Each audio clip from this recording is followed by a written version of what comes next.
But who on earth was Jesus?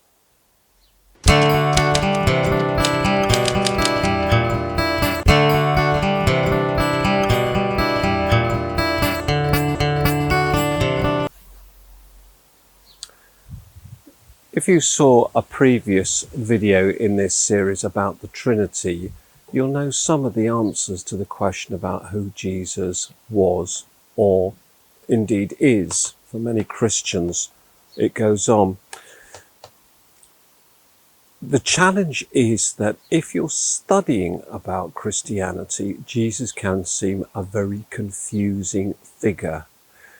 Instantly people will use phrases like the Son of God, and what they understand by that and what they mean by that is often quite different to what the actual official Christian belief is, because the official Christian belief is, as you'll know if you watch the Trinity video, that Jesus is actually God.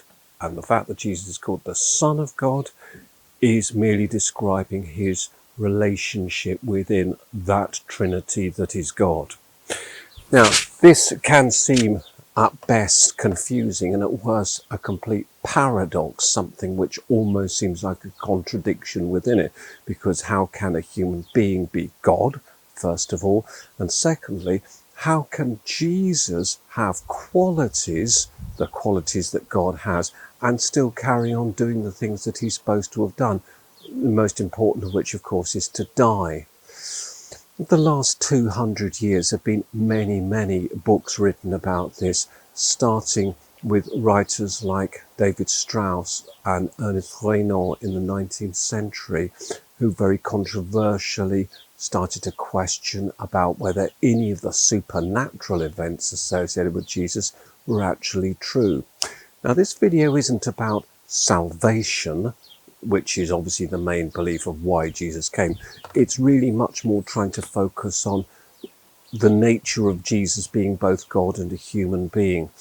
And if you look through the history of Christianity, you'll see that there have always been arguments and disputes about that. As soon as Christianity started, there were people within Christianity who were called Docetics, who argued that Jesus wasn't a human, because how can God be a human? He just appeared, dokeo in Greek, he appeared to be a human. It was, if you like, an illusion of humanity.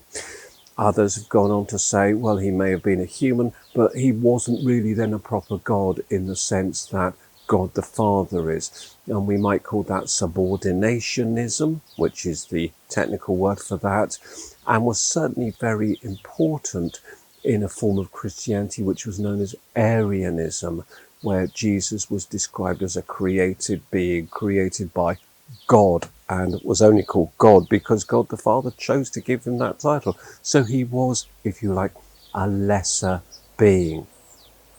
Now, all of these arguments about who Jesus was and how he could be both God and a human being really came to a head in what were known as the great councils of the church.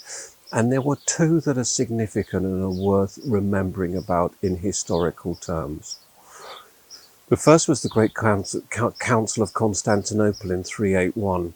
That was just a development of an earlier council at a place called Nicaea in 325.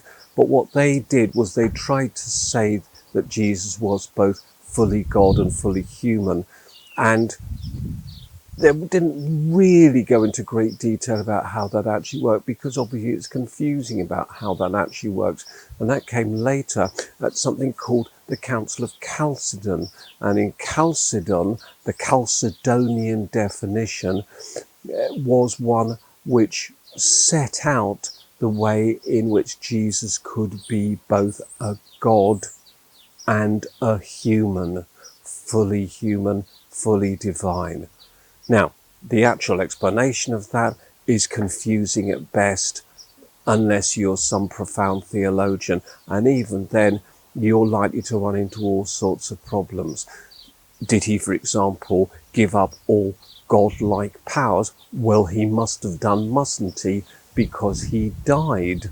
But it's very important, say Christians, that he never actually sinned. because God can't commit sins.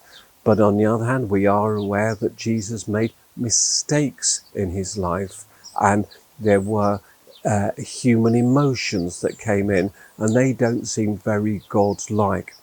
So the challenge, if you're talking about or if you're writing about Jesus, is to realize, I think, two things. The first is that Jesus is a figure who has confused Christians right through the last 2,000 years. And although there are official formal beliefs about Jesus, as I say, the Chalcedonian definition, I think most Christians would be hard put to explain or develop those very effectively. So if you're studying the subject, that's reassuring. You don't need to have to do so. Secondly, you do need to know that the official Christian belief is that Jesus is God on the same level and the same status as God the Father. In fact, they're the same thing. Remember the Trinity. But he's also fully a human. He was born as a human. He lived a human life.